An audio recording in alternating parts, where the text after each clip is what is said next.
Yo, what's up guys? Welcome back to the channel. In this video, we're actually going to be going over 10 buy and never sell dividend stocks. And some of these stocks I own across all my portfolios, like one of them I own here in my MooMoo portfolio. But anyway, I've carefully selected these stocks because I wanted them to have amazing financials. And I'm actually going to be showing you all the real important numbers you want to look at. Have they been diluting you as a shareholder year over year? We're going to be looking at that. And we're going to be looking at the payout ratio. Like I said, all the important numbers we actually want to look at. So hope you'll join me today as we go over 10 buy and never sell dividend stocks, because they got to be very safe, for us to be holding them forever. So yeah, I can't wait to share them with you guys. So yeah, don't forget to drop a like on the video. It really does help me out a lot. And the first stock we're going over is ticker symbol CMCSA. It's a really long ticker symbol, but check this out. They have a market cap of 172 billion, but look at their dividend yield of 2.85%. I'm going to show you why they could triple their dividend and still it not be a problem for them. And look at their PE forward ratio of 10.22. So they're actually trading at a very fair valuation in my opinion. But anyway, let me show you their dividend history. Right now it's at 29 cents. They're going to raise the dividend next quarter, I'm guessing, to like 30 to 33 cents, something like that. But anyway, let me show you how much their dividend cost them. So cash flow per share is what I like to look at for a dividend payout ratio. This includes stock-based compensation. So this is how much free cash flow you're getting per total common share outstanding. And it's up 6.79% year over year at $1.48 per share. And their dividend from that costs 29 cents. And I'm looking at free cash flow. If you wanted to look at net income, which I don't really like to look at, but you can, it's 80 cents and their dividend costs 29 cents from there. So they can still easily afford the dividend, even if you look at it from a net income point of view. But anyway, let me show you some other numbers, like check out their balance sheet. So yeah, they've had basically the exact same amount of assets as they had 1 year ago. And their EPS has grown 14% year over year, and their cash flow per share 6.79%. But anyway, let me show you their numbers. So look at this.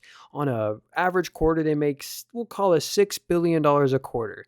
Let's say they made $5 billion on a really bad quarter. Their 3% dividend almost cost them $1.18 billion, which is very cheap. So that's why I said they could double, triple their dividend.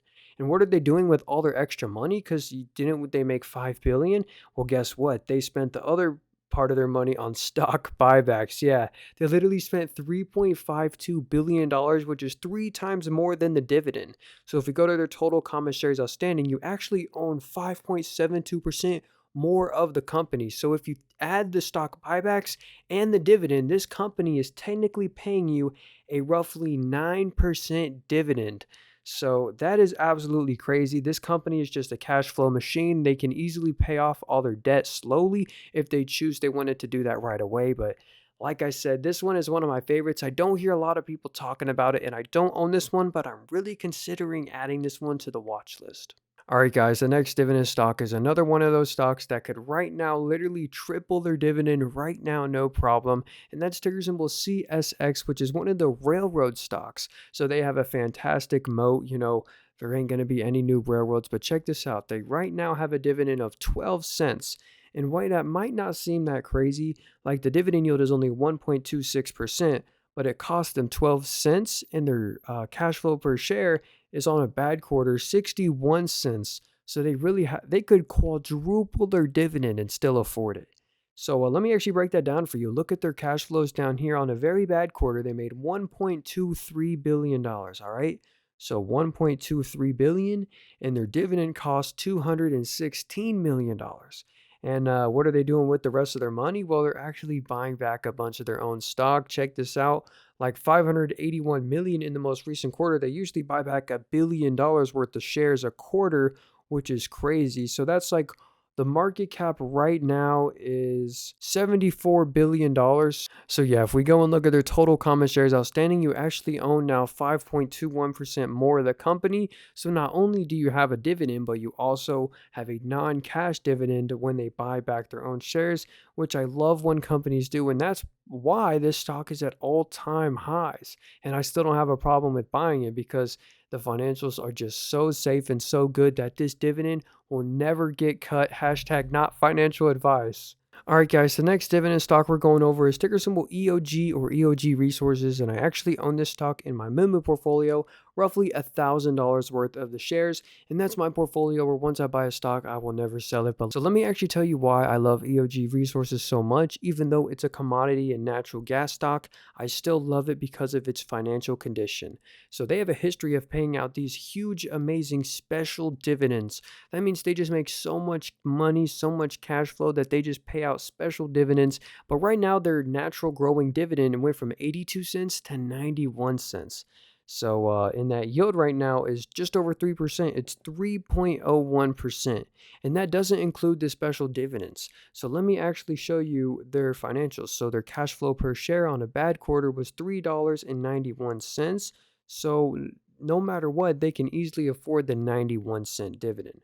So let's actually look at their assets to liabilities ratio down here, which I like to look at. They have more assets than last year and less debt. So it's at a 35.9% asset liability ratio compared to 40% last year. But anyway, look at these financials down here. Let's see if we can find the worst quarter ever. So yeah, that was COVID, but let's look at this quarter right here. It was awful. $828 million was their worst quarter. So let's see if they can still afford the 3% dividend even on their very worst quarters. So their dividend cost, their normal dividend, if you're wondering why I said $1 billion, that's because they paid out special dividends. Their normal dividend, 3%, cost $480 million per quarter, which is absolutely insane. And if we go to their total or issuance retirement of stock program, over the past year, they've bought back roughly over $1 billion worth of their own stock, which, you got to love it. So if you go to their total common shares outstanding, you're now down 1.16% year over year on top of the growing high yield dividend. So the only concern is, it's commodity based, natural gas based. You got to be careful with commodities, but hey, they're doing very well financially. All right, so the next stock I wanted to talk about is ticker symbol PLD or Prologis. This is actually the largest REIT by market cap at $124 billion. So all the largest REIT ETFs, this is their largest holding because they're all market cap weighted. But anyway, for REITs, you never want to look at net income. You always want to look at core FFO, which is also known as the free cash flow, which is down here. And check this out, it's actually down. Well, actually, that's not actually right. It says it's down 15% year over year, but if we look at the previous quarter before that, it went up like crazy to 1.97 billion. That's because they reported some numbers that should have been on this quarter last quarter. It's just a weird way they do accounting, but don't worry about it. So on average, they really make like $1.3 billion a quarter. So we'll just say $1 billion a quarter, not even give them the benefit of the doubt. The dividend cost them $808 million. And you may think that that's a high payout ratio. Well, REITs have to, by law, pay out 90% of their taxable income in the form of dividends. So it's actually not abnormal. It's actually completely normal for them to have this payout ratio. And you get to enjoy this amazing growing dividend. Check this out right now. Their dividend is 87 cents per share, and they're actually going to raise it next quarter. And the yield is 2.86%, which isn't bad, but it's a growing dividend. All right, guys, the next stock we're talking about is ticker symbol DG or Dollar General. And I wanted to talk about this one because they report earnings in 3 days. And check out how it's done over the past month. The stock has done really good, but that's because it's fallen off a cliff from its 2019 level of like $200+. And now it's 159. But let me show you why their dividend is super safe. And their dividend yield right now is 1.48%. And let's check out the dividend growth of this company. So in 2019, 2020, the dividend was 32 cents and now it's 59 cents, and they're going to raise the dividend next quarter, so I'm guessing somewhere in the 60 cents. But let's check out their payout ratio. So cash flow per share of $3.25, but let's look at a bad quarter of when they made 87 cents. So if we go to their dividend, it only cost 59 cents. So even on that really bad quarter when they were down 56%, they could still afford the dividend. And this is where it also gets a little risky. Well, like look at their numbers year over year. So you also got to be careful. It's down 47% on their actual net income. But if we go over here, look at their cash flows, they're doing decent. And if you're wondering why has their net income got hit so much, it's because they're paying a lot in interest. They're now paying 53% more interest than they were 1 year ago, but I still don't see that as too much of a problem. If you're wondering why the stock price has gotten hit so much, it's because of their interest expense, and I recommend you look at that if you're an investor in this. But also they report earnings in, like I said, 3 days, so that could be a little gamble if you wanted to look at that. But anyway, let me show you their stock buyback program. In zero rate environments, they used to buy back stock like crazy. They spent like $500 million to $1 billion every single quarter on stock buybacks. And their actual total common shares outstanding are down 1.83%, but the shares have actually stayed flat from 3 quarters ago. So, all right, guys, the next stock we're going over is ticker symbol ABBV or Abbvie. And right now, they're yielding 3.43%. Even at this all-time high level. I love this stock even more than Johnson & Johnson. I know that's a crazy claim, but check out their dividend right now. They just rose it to $1.55 per share, and let's see how much they make in cash flow. Every single quarter, they make well above that. They make on a bad quarter $2.37, and even that can easily afford the almost 4% dividend yield. But anyway, let me actually break down the numbers so you can see them for yourself. So on a really bad quarter, it looks like they make just over $4 billion. So let's assume on a really bad quarter, they just made $4 billion. Let's see if they can still afford the dividend. So it cost them $2.63 billion, so they can still easily afford it. And if you go to their Ishment Retirement of Stock program, actually, I'm actually a little shocked by this. They haven't been buying back that much stock, but it looks like they have been retiring a bunch of debt.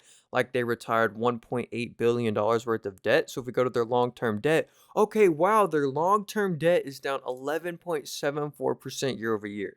So that's actually really good. I don't mind them not doing stock buybacks to buy out debt. So that's always a plus for me. So that's why I had to include Abbvie on the list. It's one of my favorite pharmaceutical healthcare plays. All right, guys, the next dividend stock we're going over is ticker symbol TXRH or Texas Roadhouse. And man, who would know that such a simple restaurant would perform better than the S&P 500? I mean, this stock has done absolutely amazing. And they had to cut their dividend during the pandemic. As you can see, that's why there's no dividend over here. And they still do amazing. And that's because of their company's management and financial conditions. So right now their dividend is 61 cents. They just rose it. So their dividend is only 1.64%. But remember, it cost them 61 cents.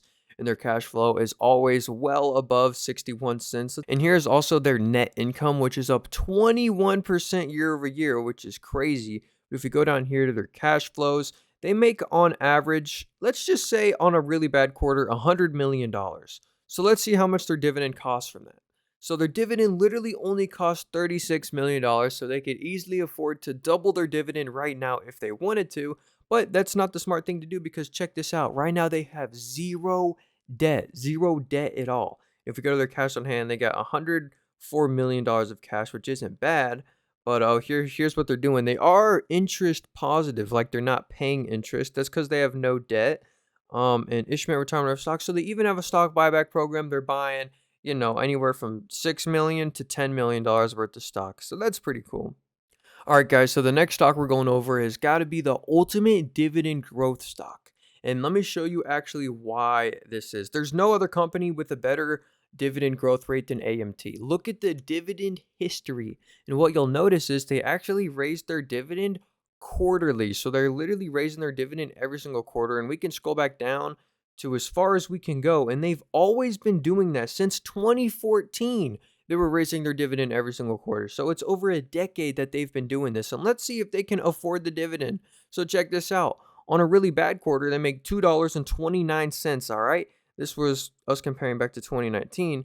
But right now, on a bad quarter, they make $2.29, and their dividend cost $1.70. So they can easily afford that. But remember, this company is a REIT, so they have to actually pay out 90% of their income, or this number down here. This is their core FFO. Now, it is down 3.64%, but that's year over year, but that's okay. But look, on a bad quarter, $1.07 billion, all right? And let's go see how much room they have to raise the dividend if they wanted to, because their dividend right now cost them $756 million. So as we can see, their payout ratio is at like 75, 80%, something around there.